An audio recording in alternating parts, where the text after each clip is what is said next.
براند جاي من السعوديه لمصر عشان ينافس بلبن، زي ما بلبن راح السعوديه ينافسه، فهو قال له بقى ايه، تعال نشوف مين هيقدر على التاني. حلقه قشطه وبلبن الكشري.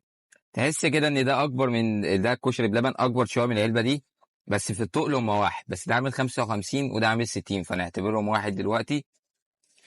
نقول بسم الله كده ونجرب بلبن. انا بدور على الرز بلبن مش لاقيه، يعني لما اللي فكرتني خدت معلقه، انا عمال ادور عليه مش لاقي الرز بلبن، ومفيش رز بلبن خالص. بس معلوماتي ان مكوناته بدايتها رز بلبن، رز بلبن مش موجود. بس الكريمه اللي مستخدمينها جامده بصراحه، والمانجا كمان ممتازه، بس مفيش رز بلبن. ندخل بقى على ايه، حلقه قشطه ده. نركب ده كده خلاص. نقول بسم الله كده ايه. وهنا اقول لك شجع منتج بلدك يا ابني، ومالكش غير منتج بلدك.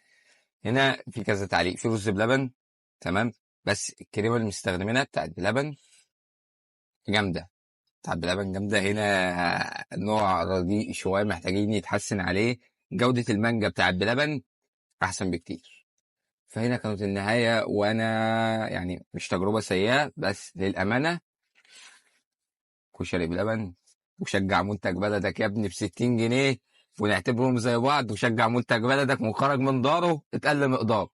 عايزين نسافر بلبن السعوديه، نشوفه هو في السعوديه مكسر الدنيا ولا لا، فيعني انتظروني، هحوش تذكره السفر ان شاء الله وهروح لبلبن.